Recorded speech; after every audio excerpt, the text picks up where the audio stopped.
أعوذ بالله من الشيطان الرجيم۔ انس رضی اللہ تعالی عنہ فرمائی، انس رضی اللہ عنہ دا سے راوی دغه صحابی دی چې لس کال د پیغمبر خدا سره خدمت کړي، لس کال، یو کال نه لس کال، د لسو کالو په عمر کې مور راوسته ام سلیم رضی الله تعالی عنها او نبی علیہ السلام ته حواله کړه، دا بستا خدمت لس کالو شاګرد دی. او چې یو ځلې وایي ما ته وویل چې انس وایي مالجي وایي راشه دا کار وکړه. ما چې نیک ایسا یې منډه کړه، وړوکی وکړه، منډه مې کړه. وایي مدینې منورې کوڅې ته لاړم، هلته وړو ټیکان کول کې څه ټیکان کول. وایي نبي علیه السلام یو ساعت پس راغی، وایي ما ته ویل چې انس، ما چې جی تا ته چې ما کار ویلی و یاره جي ما خو نه یې کړی، اوس به لاړ شم. وایي ما ته ویل چې اوس لاړ شه. وایي زما دې په الله قسم داسې معلم او استاذ ما نه دی لیدلی،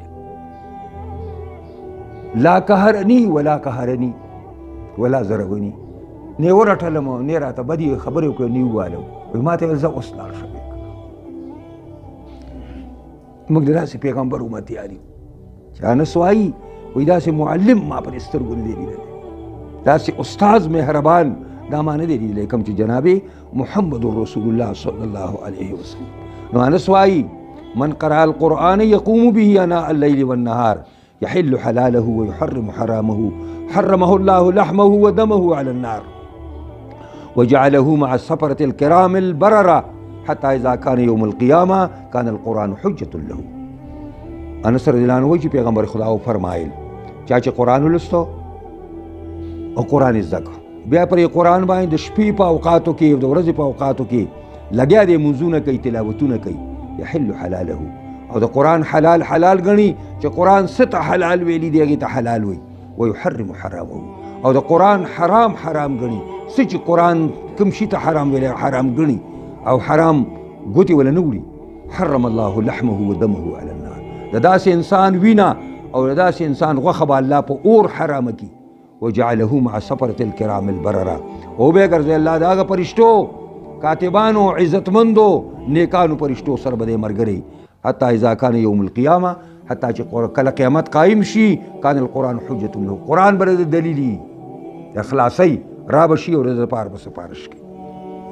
او دا انس رضی الله عنه دا هم فرمایي مرفوعا معنادار پیغمبر خدا ویلي دا څنګه القرآن شافع، قرآن سپارش کوونکی دی. ګوره دا قرآن به سپارش کوي زمونږ او ستاسو لپاره، او مشفع د ده سپارش به قبلیږي.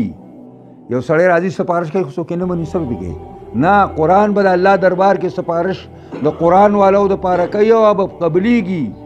وماجد، نو دا قرآن بزرګار دی، نیک کتاب دی، او مصدق و مصدق، تصدیق کوونکی دی یا د تصدیق کړی کېږي.